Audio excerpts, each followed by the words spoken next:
Imagine a lighthouse towering over the edge of a coastline.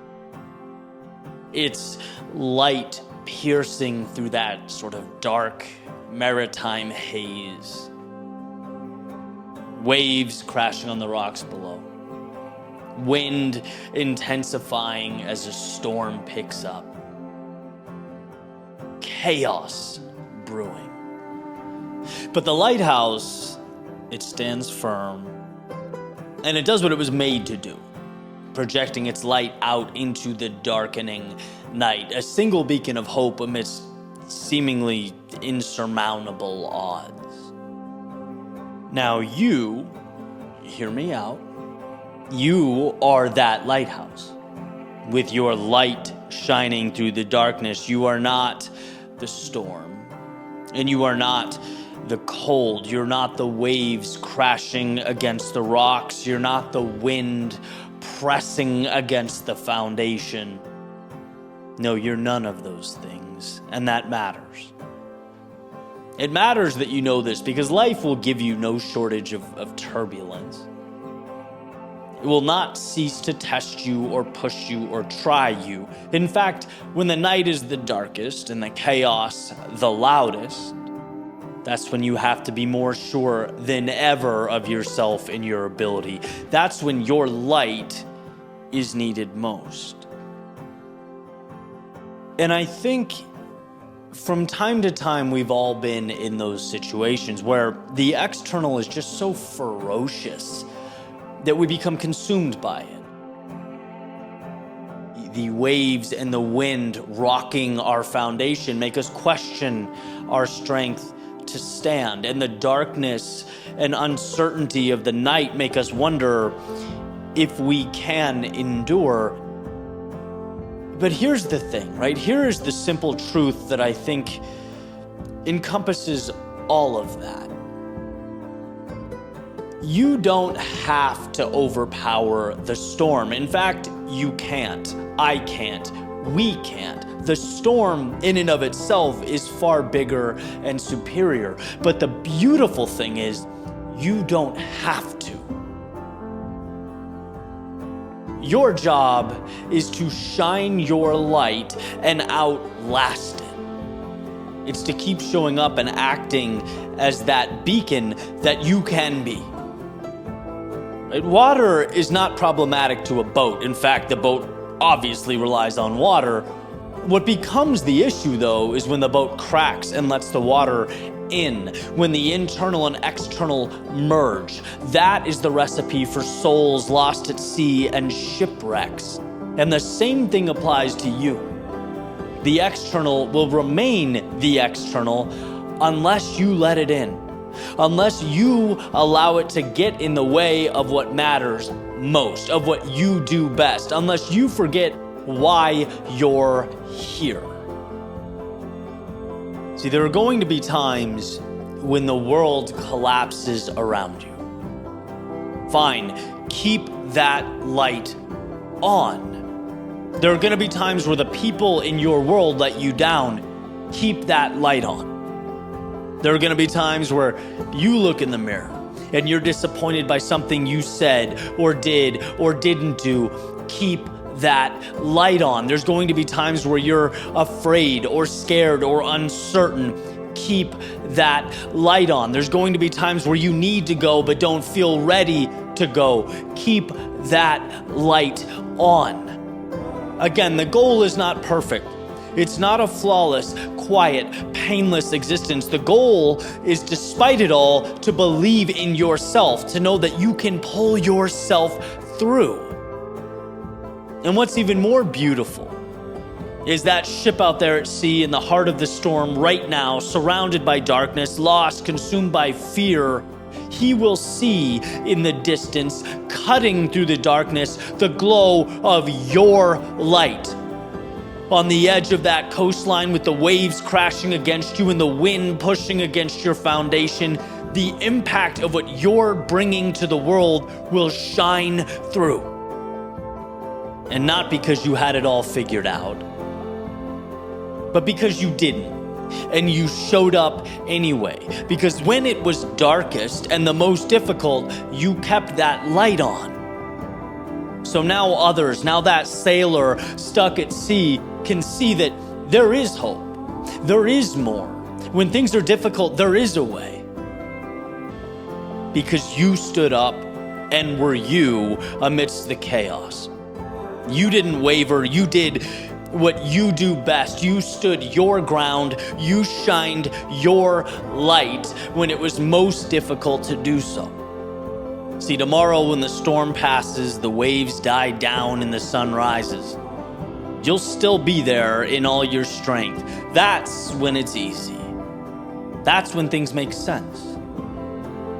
When it's quiet and the sun is shining. But getting to that moment requires something just a little different.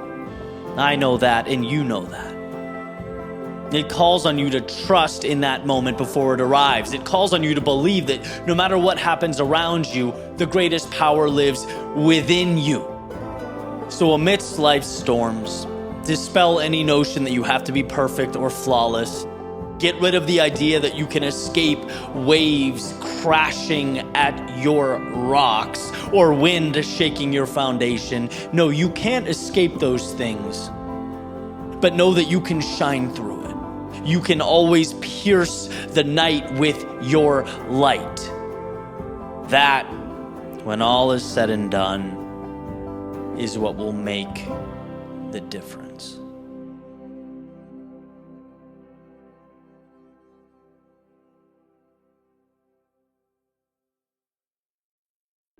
Today, it can mean absolutely nothing. Just one of many, insignificant, not so much good or bad as another X on the calendar. Or today can mean everything. And that's quite the contrast, so hear me out. My point is, you can right now make today matter. Like, in this moment, you can bring significance to an otherwise bland, monotonous endeavor. You can bring light to a dark room. How? How do I do this? Well, that's what's great. You already know. I don't. You do. You know what's been calling you because you know that thing you've wanted to try, begin, or explore. You know that thing you've been putting off. You know because you think about it. In fact, you probably think about it a lot. You close your eyes and you dream about a world where you had the courage to simply do that thing. We all do.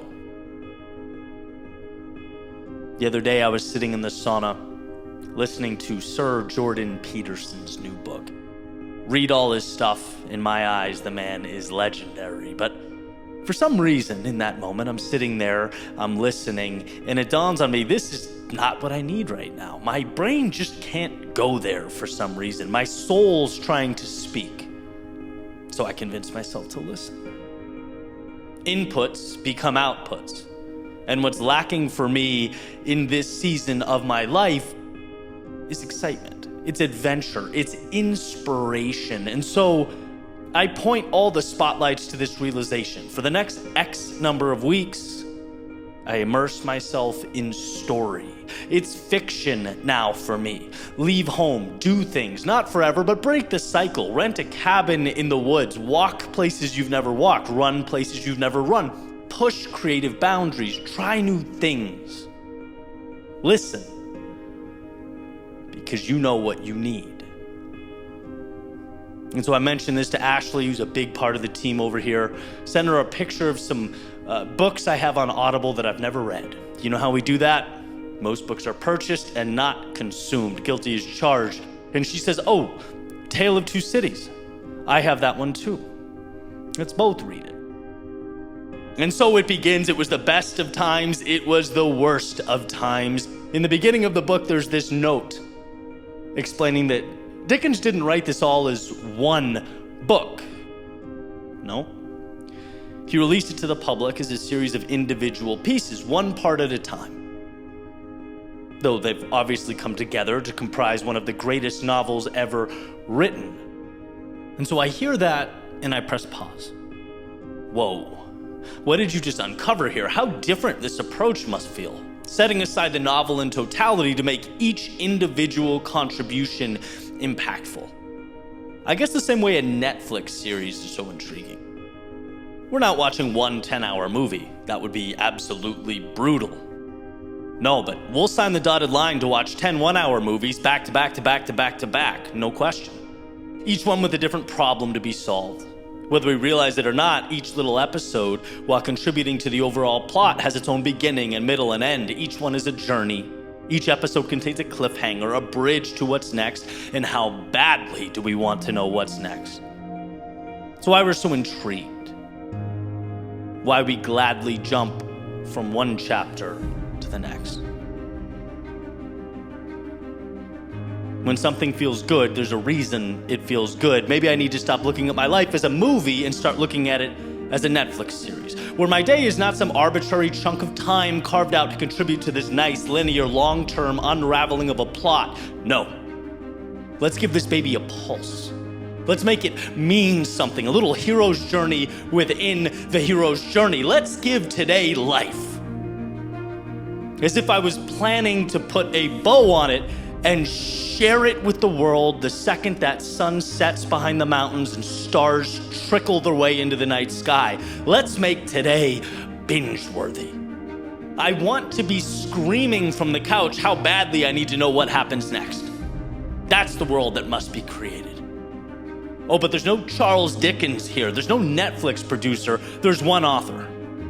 And just like before, you know them well. And if you don't, go look in the mirror and introduce yourself. That lovely face staring back will do more for you than anyone you could ever meet. You want excitement? Inject the excitement. You want more noise? Make more noise. You want a reason to tune into episode 2? Write that reason in. You can do that. I swear to you, you can do that in your own life. And in the story of our lives, which sounds a lot like the soap opera my mother would listen to when we were kids, but I digress. Focus. In the story of our lives, all that's beautiful must be cultivated by us, by you, by the doer. You have more control than you think you do. You have more control than you can even fathom. And from your end, it might be like, yeah, okay, I've heard this. Sure, you've heard it, but have you heard it? Do you believe it? You're so much more powerful than you think.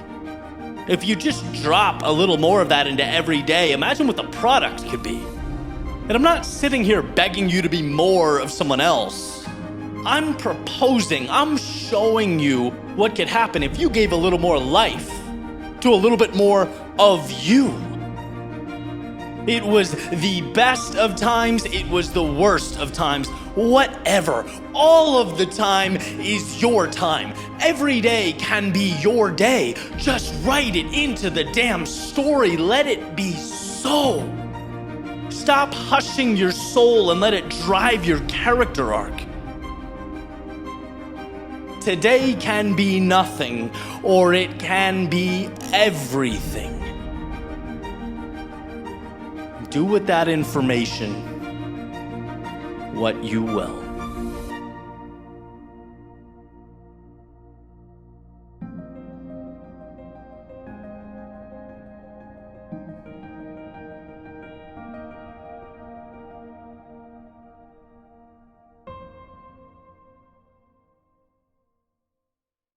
What you're not changing, you are choosing. In other words, nothing happening or quote unquote the same is a decision. We just don't think of it that way. And this is an idea that was shared with me under one of my recent YouTube videos by username Night Owl. So, dude, love the name and appreciate the sharing of the quote here. And I think it's incredibly pertinent. You know, I talk a lot about the finitude of life, how time is our most precious commodity because each second that ticks off the clock is the only thing you can't get back, right? You can always reacquire money in these tangible things. Time is once that elapses, it's forever gone. So it makes sense that we ask, well, how do we maximize it? How do we make the most of it? And I wonder this, I want to pose a question. When was the last time you were disappointed with your day? Not because you did something, but because it was underwhelming, because it felt like that sort of cyclical 24 hours. You didn't make any steps towards your goals. You didn't feel like you made progress. It was just more of the mundane. And you thought to yourself, I allowed this. When was the last time you were somewhere you didn't want to be, or around people who didn't light you up, didn't energize you? They're not conducive to your well-being. And you thought, I chose this. A lot of times we just assume we have to do these things because it's life and it's outside of our control. The vast majority of the time, that's simply not the case. And when we take extreme ownership of everything, when we realize that anything happening in the status quo is because we are green lighting it, we're allowing it to take place, that empowers us. Right? If you think of your life as an arena, it takes you from the stands as an observer. Oh, look, here are things happening to me in my life, and puts you on the floor, on the court, on the stage, however you want to think about it in your brain. It gives you the ability to change outcomes. And that's what we all have. We all have that power. We just have to get past this notion that things are the way they are. It's like, no, if you don't like what's around you, if you're looking to your left and your right and you're disappointed, or it's not enough, or it's not aligned with you, guess whose fault that is? Yours. And guess why that's beautiful? Now you can change it. I want to share a story. This is something I recently came across, a TikTok video. And before I kind of dig into it a little bit, I'm just going to say I actually really like the creator. I think he's a funny dude, entertains his audience, seems like a good guy, all that stuff. But the one thing that he does from time to time that drives me crazy is bitch about how hard things are for millennials. Homes are so expensive. Jobs simply don't pay enough. It's way too difficult to meet people. Boomers had it so much easier. It's like the same song and dance. And he gets thousands and thousands of people to join him in what I think is best described as a community temper tantrum, right? Everyone kind of claps along like baby seals, talking about how hard life is. And it's like, look, two things can be true at once, and often are. Statistically, he is not wrong, okay? It's way harder to own a house now than it was 60 years ago. Both statistical and anecdotal evidence is going to support this. But I can't help but ask, what are you getting from whining? How is anything better? Anything. Name one thing that improves, right? If anything, you're taking steps backwards because you're creating this narrative in your brain that life is working against you, that everything is an uphill battle. And there's nothing so dangerous as a poor me mindset. And so that got me wondering, how different would my life be if 7 years ago, when I was broke, writing speeches in my boxers, practicing speaking, to the wall, if I spent time every day convincing myself that I was sentenced to a life of misery because I'm not a boomer, right? Imagine if I spent more time whining than building, or looking for reasons that life is stacked against me. Like, everything would just be exponentially different. And as I'm speaking this, I get it. I'm 37. I'm kind of the old man wagging his finger at people on TikTok already, I guess. But I just feel compelled to do it because I've walked through a little bit of fire. And I can tell you that if I allowed that thought pattern to consume me, I would be way worse off than I am now, right? I'm saying this out of love, believe it or not, out of concern.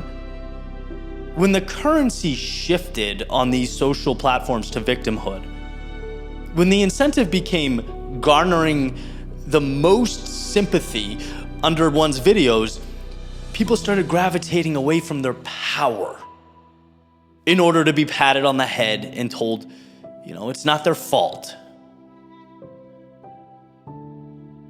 Another quick anecdote. A few years back, I think I've talked about this before, I did a run across Texas with some friends. It was like 500 miles all in all, the route we went. And along the way, as happens when you're running for an extended period of time, started getting these little issues, right? The usual bumps and bruises you imagine during a run like that.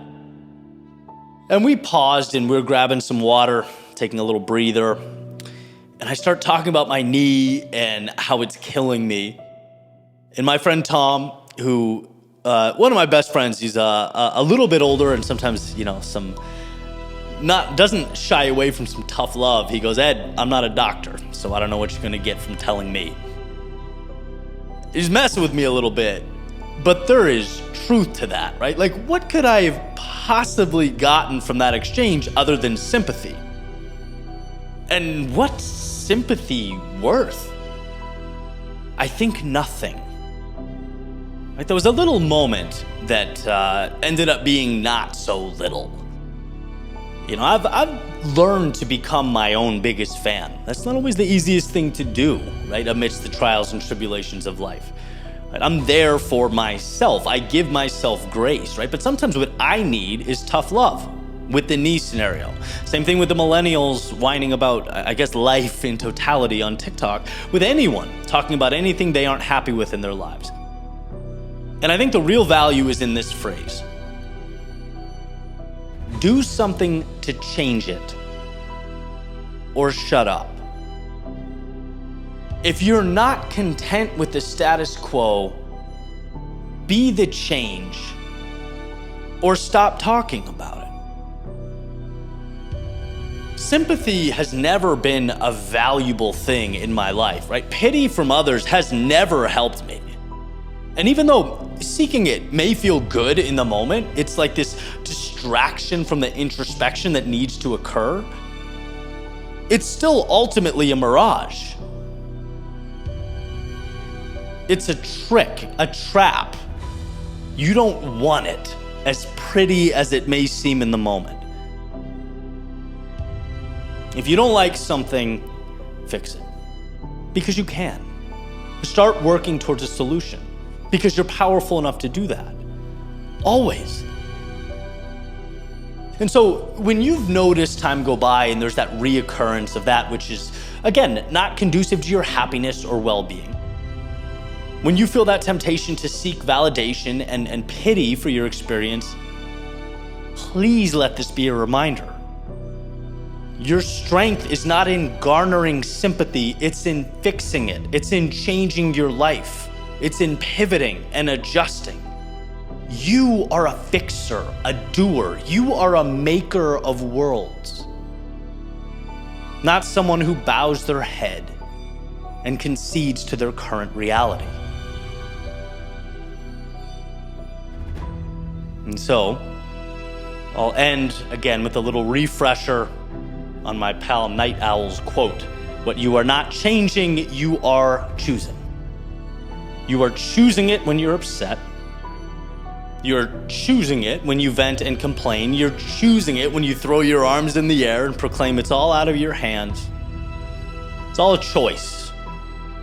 And the good news, the message, the takeaway, the saving grace is you were given the power to script your own narrative and write your own story. Don't waste that. Don't let that slip away. Choose not to accept the now, but rather to create the ideal.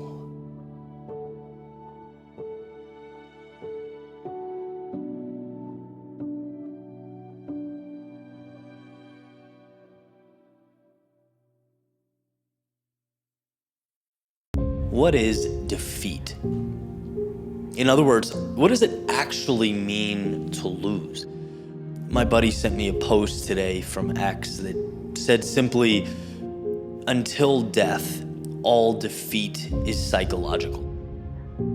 Why? Well, because if there is air in your lungs, there's an opportunity to find a solution, to move forward, to connect all those dots that will ultimately change your life. But here's the catch. This is the part that I think we often miss. We think defeat is something life gives us, bestowed upon us by the world. It's a letter we get in the mail.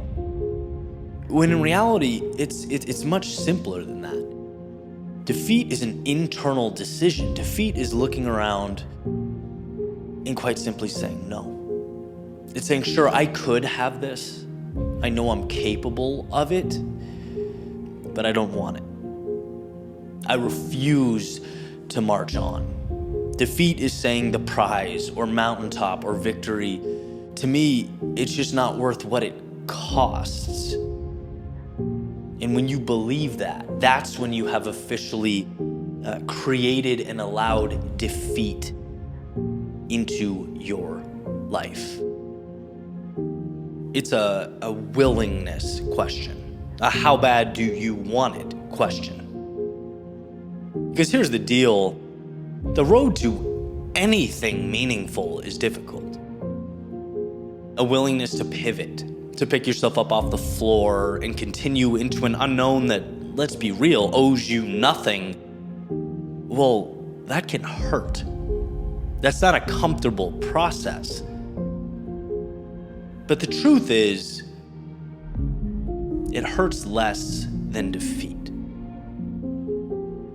Waking up 2 hours earlier to find a way to build yourself up, to get ahead, that's far less painful than looking in the mirror and saying, yeah, I could have, but I didn't.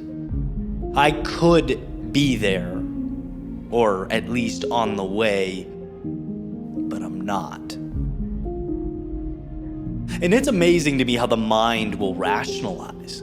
We can convince ourselves of anything, which is great when you're your own ally, but it's simultaneously devastating when you're your own worst enemy.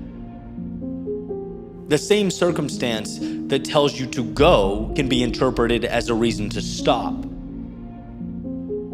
The brain knows it's been 2 years since you started your business. It knows you've been working on your health for 6 months. It knows the process is taking longer than expected. And so, you're tasked with the interpretation of these data points.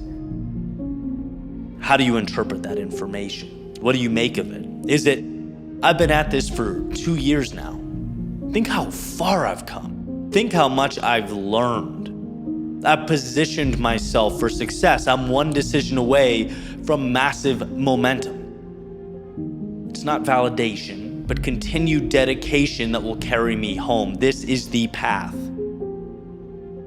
Or is it, well, it's been 2 years. And if I can't do it in 2 years, then maybe I just can't do it. Maybe I should look for something easier. My pride hurts. I'm letting myself down. I look dumb, right? And the list goes on. That is the fork in the road that means everything. That's the maze that few find a way out of. Not, as previously said, of an inability to find the exit, but because of a lack of commitment to the twists and the turns. Is it, I've been working on my health for 6 months. Look at the foundation I've built. When I look in the mirror, sure, I don't necessarily see the results I wanted now, but the habits are there. I've made some progress. I've lost some weight. My ability to run has improved somewhat. Now it's a matter of carrying on to that exponential growth. And that may be just around the corner. Or, just as in the previous example, is it, if I can't do it in 6 months, then maybe I can't do it. Might as well go back to McDonald's for lunch and ice cream after dinner every night. It's over. This is not for me. You see how both ways of talking are, at surface level, perfectly reasonable? Both make sense, complete sense. But life is not predetermined, it's a choose-your-own-ending storybook. The story you tell yourself becomes the story you live. And if you hear that and think, cliche, well, I have news. You're overlooking the magnitude and capability you have with regard to controlling your life and your destiny. Something like 5 years ago now, I created an ebook with some thoughts. And this is one that I continuously go back to. Quote, when I make myself the victim, I become resentful. When I make myself the hero, I become empowered. With such an array of outcomes, I am forever grateful for the ability to shape my own legacy. And it's summed up with the quote, if you aren't happy with the role you're playing, change it. Right? You don't have to be the one who gives in, who throws the towel or walks away. There's more around the corner if you're willing to walk around the corner. If you're willing to find it.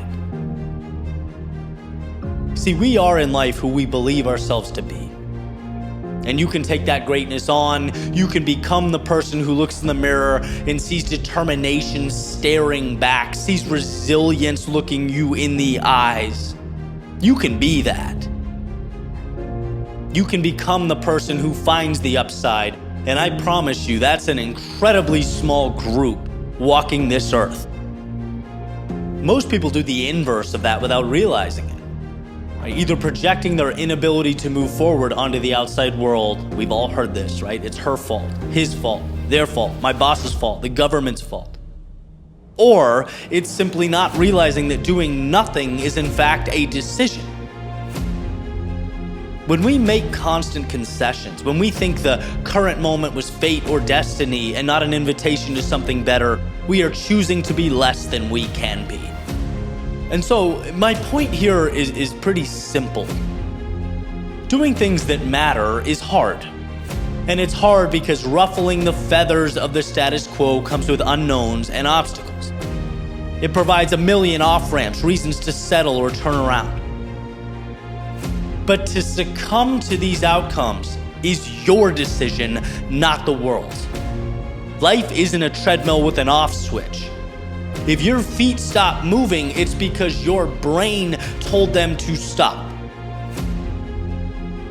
So as you make your way into the next unknown, all I ask is that you remind yourself how powerful you are.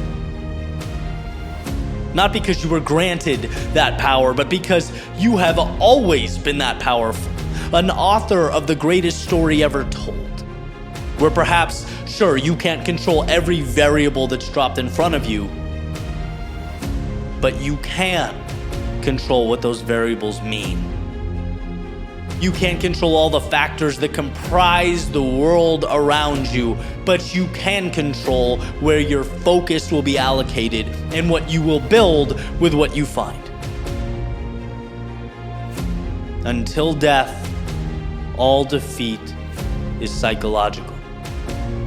Until there is no more air in your lungs, stagnation is a choice. Until there is no more blood pumping through your veins, quitting is a decision. So ask yourself, what do you want to become? How far do you want to go? And then commit to the journey of arriving at that destination. Maybe it takes days, weeks, months, maybe years longer than you anticipated. But it will always be true that if you want it, it's yours. The key is in your pocket, the map is in your hand, and the road at your feet. Arrival at the destination means giving yourself permission to climb that mountain until you arrive at its peak. It's not letting go until you take in the view.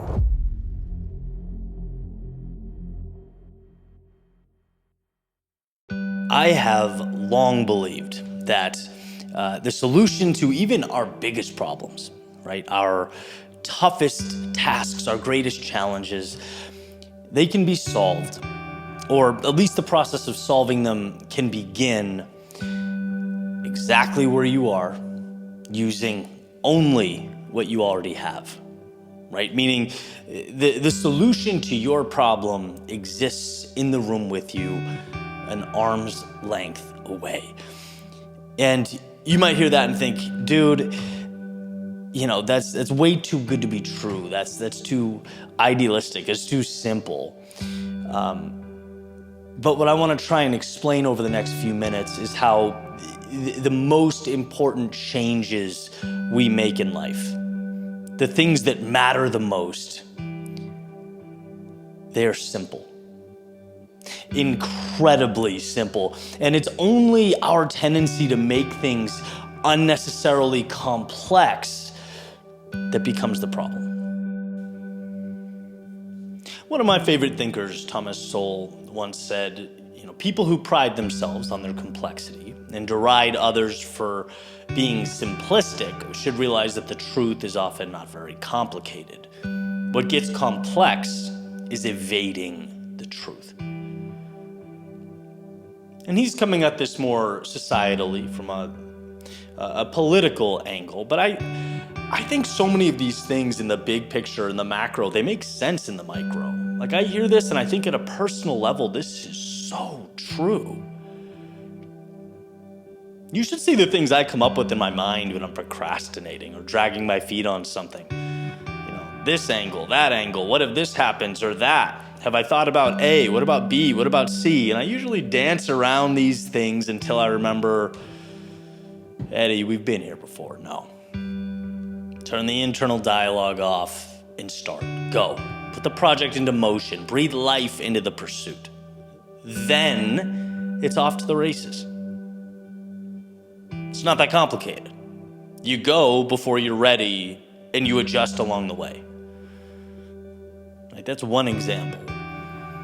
And a few weeks ago, this was sort of reinforced to me in a funny way. It's a seemingly trivial metaphor that I think in its simplicity can be truly valuable. So picture this, right? I was on a train in Venice, Italy, big family trip. And so we'd all been overseas for about 5 weeks, so we're not exactly traveling light. We have pretty big suitcases, the standard size you'd have to check if you were at an airport going onto an airplane. But we weren't on an airplane. We were on a train with tight quarters and big suitcases. Big crowds, right? So we board this train, people start piling into their seats. And, I'm like, okay, what do we do with these things? And I'm looking around, seeing if I could find a place to store them. I point to one of them and, one of the folks working there kind of just scowls and walks by. And it's like, okay, I get it. We're the Americans in Europe with the big suitcases.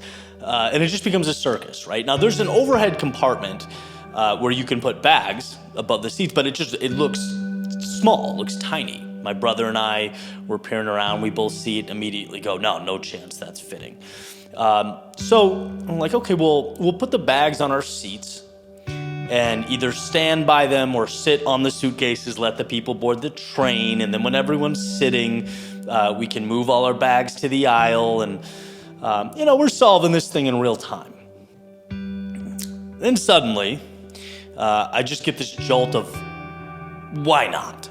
Pick up one of the massive bags, and I just start jamming it into the overhead compartment.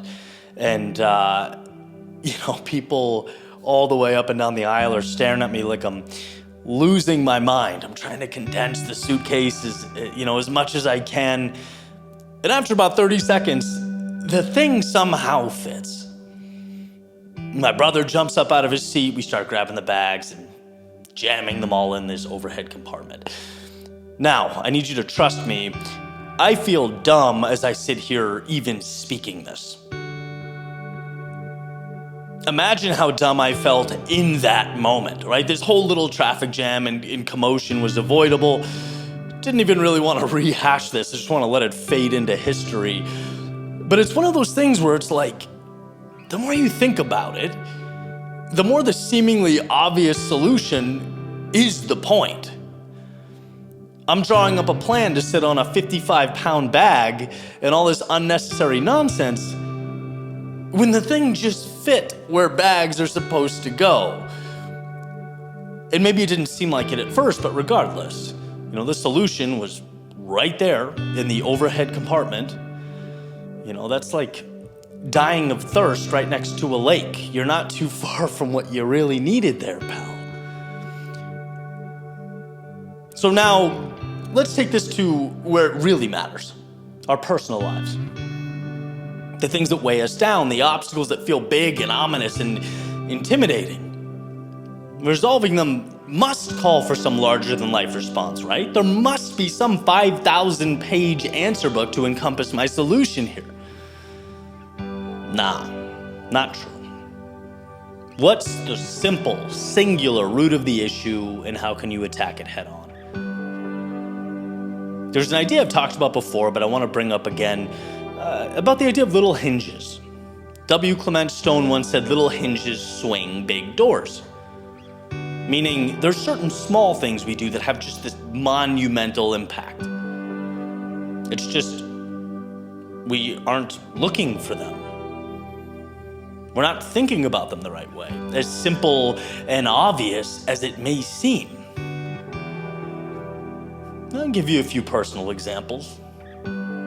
Headaches, talked about them before, I've battled with them plenty. They've almost completely disappeared from my life, knock on wood. If that was my suitcase scenario, right? I was doing everything but addressing the root cause. Ibuprofen every day, seeing doctors, different medicines, CAT scans, you name it. What helped? Electrolyte tablets. Right? It's like, I did everything but that. Sports injuries, right? Constantly dealing with stuff. And I still am to some extent, but stretching has made a monumental difference. Just waking up in the morning and stretching for 10 minutes. Or my writing output. Having a block of time in the morning where every day I write no matter what. Diet. Here's the magic solution. Don't have bad stuff in the cabinet. I'm looking at you, Flaming Hot Cheetos. These aren't of little consequence. They're decisions that have drastically changed my life. And I know they're right because I look at them now and it's like, it just feels so obvious. Oh, look at the rocket scientist over there. He started stretching more and now he doesn't pull his back every Thursday. But they only seem obvious in hindsight. When you're moving forward, they feel complex and messy and impossible.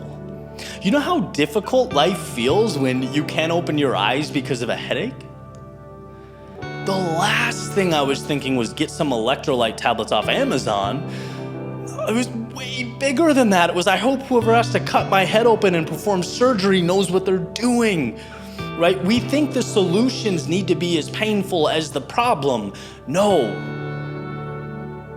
The reason we're still there, stuck in the issue, is because we've put the problem on a pedestal. And I firmly believe that. And so my ask of you is to take a second and think about your life. Truly. Think about where you are and the so-called obstacles before you. And pretend you had to distill life down into its simplest form. If you had to, and I mean had to find a solution right now where you are, where would you start? If you had to do one thing today that would give you the biggest bang for your buck, what could that look like? Solutions are not as big as the problem. And I think that's why they are hidden in plain sight. I think that's why we walk right by them. We think we need a team of Harvard neurologists when we need electrolyte tablets. We're running around trying to camouflage 5 cases of luggage when they can be squeezed in the overhead department labeled, yeah, I know, luggage. Use what you have where you are, because where you are, answers live. And maybe it doesn't fix the problem overnight, but I promise you, it'll get you closer to a solution than the obstacle you've unknowingly transformed into a 7'8" four-handed monster with razor-sharp teeth. You have this. You can slay this dragon and come out on top. Just 1, believe it, and 2, open your eyes. That combination seems to work. Miracles.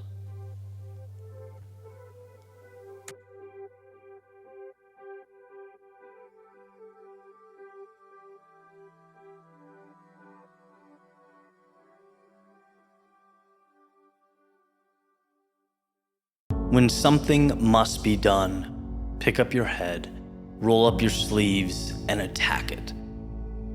Why? Well, to put it simply, your future self will thank you. There's a powerful anecdote about adversity that deals with cows and buffalo. And what's the difference? Picture the cows out grazing in a field. A storm is approaching. They hear it. They see the gray clouds moving in. What the cows will attempt to do is run away from the storm. Now, obviously, cows cannot outrun a storm. It inevitably catches up to them, and because they're trying to run away and everything's moving in the same direction, the cows end up being in the storm longer than they would have if they simply stayed put. The buffalo, on the other hand, approach it differently. They hear the storm, they see those clouds coming, and what they will do is run directly into it. They'll attack it, and sure, they get the chaos and the wind, and they find themselves in the storm center with the turbulence. But also, because of this initiative, it's gone sooner. It passes them sooner, leaving a very relevant and important message for life. You never win running away from what must be done. You can't escape the turbulence. It has to be approached and attacked. In a way, it's the perfect metaphor for taking on life's problems. Not waiting them out, or even worse, running away, but going at it with everything you have.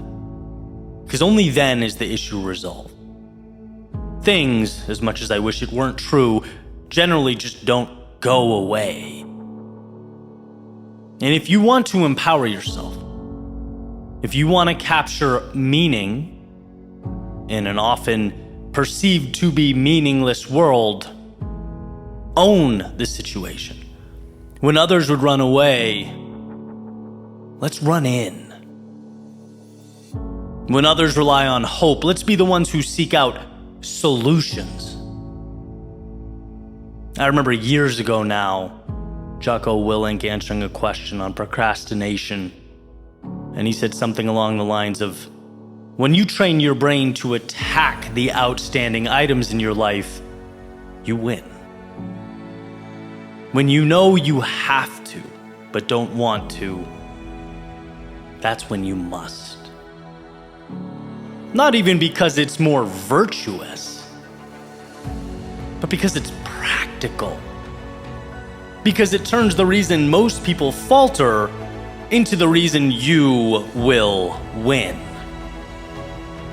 That storm, those clouds, that chaos, believe it or not, is all working for you. It's an opportunity to rise up and collect your win. Find your strength, empower yourself. It's moving directly against the crowd.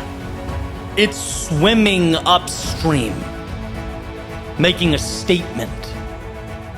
If confidence is earned, then my friends, it is earned when the skies are dark. It's earned when the sun is gone. It's earned when every impulse says run, hide, save it for later.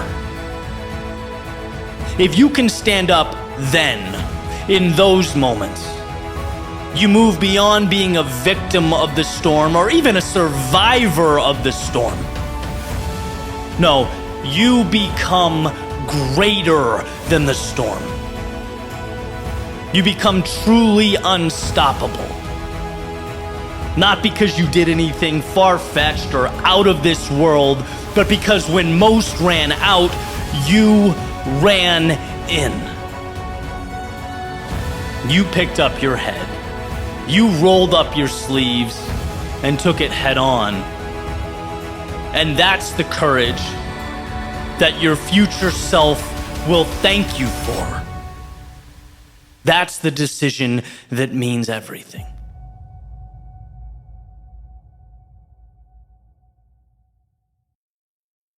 Imagine with me a toddler, let's say 2 years old, walking around a living room and picking things up. And the things that he or she's picking up, they're using for play. In other words, not the original use that these objects were designed for, right? The kid is picking it up and inserting it into his or her own worldview the way that makes sense to the child.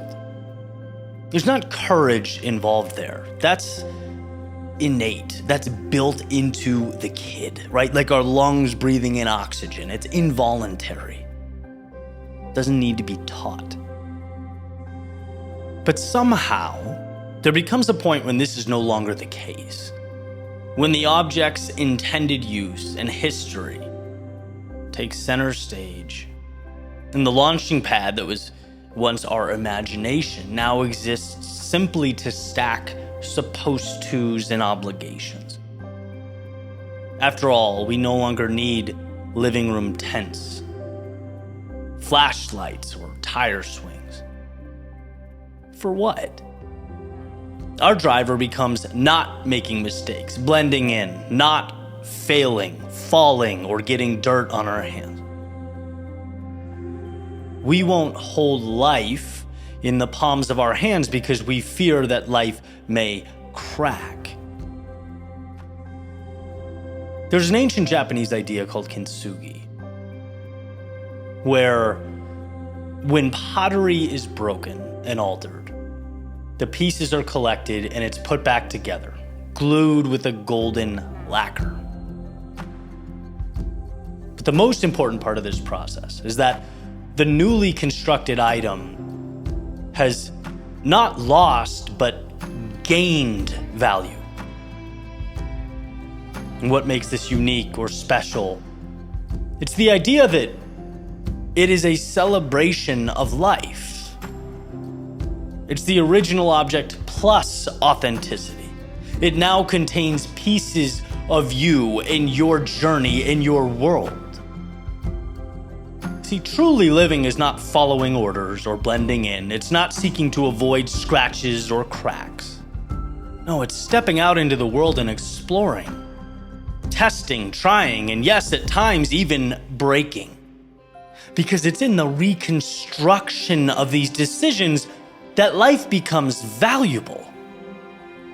It's in failing and falling that we become strong. It's in loss that we find gratitude. It's in not knowing that we find meaning and ultimately wisdom. This means doing what we did when we were 2, even if this go-through requires courage we didn't need back then. See, when the default is to preserve, we must ask what it is we are preserving. And I'm not discrediting the original. Be grateful for the status quo, but pay homage to it by building on top of it, by breaking and reassembling the status quo so that it transforms from merely an object to a banner, to a flag, to a battle cry. This world is yours. All of it, a canvas for your painting, a key to the door you want to walk through. but there must first be a joining of that which surrounds you and, well, you.